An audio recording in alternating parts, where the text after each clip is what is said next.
a drink other than mead, but Sure, yeah. on the planet, right? And it's been so refined so many times, and it's amazing watching beer's trajectory. Yes. And how those two too, but these other... There is such a low barrier of entry for people to do life at a bar over a beer. I mean, it's a social lubricant, right? There are literally, it brings the walls down, the gates down a little bit. It can be for celebrating, it can be for mourning, it can be...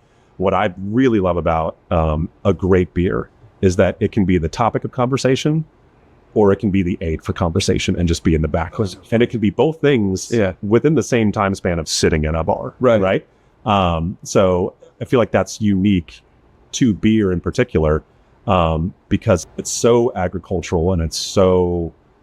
Right, and it can help people along the way to conversation or bring up topics or whatever else. And you don't always need it just for an alcohol of itself, but it is something in the same way that wine is. People talk about the terroir and our oldest relationship to a drink other than mead, but sure, yeah, on the planet, right? And it's been so refined so many times, and it's amazing watching beer's trajectory. Yes. And how those two too, but these other drinks versus dishes and food, where sometimes food, especially with the stuff you're talking about, is sometimes inaccessible to, right? This is going to be at a nice restaurant that's caring about sourcing and all these other things. Yes.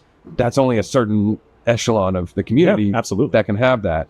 So this kind of like opens it up a little bit more. Yeah, because I can make a beer that is born from place, that is incredibly intentional and has a story it's trying to communicate and support and lift up and be unlike any other beer that you can get, because it is born from that place, and it can still be $6 for a glass. So it can still be for anybody. It can still be in the grocery store in a can.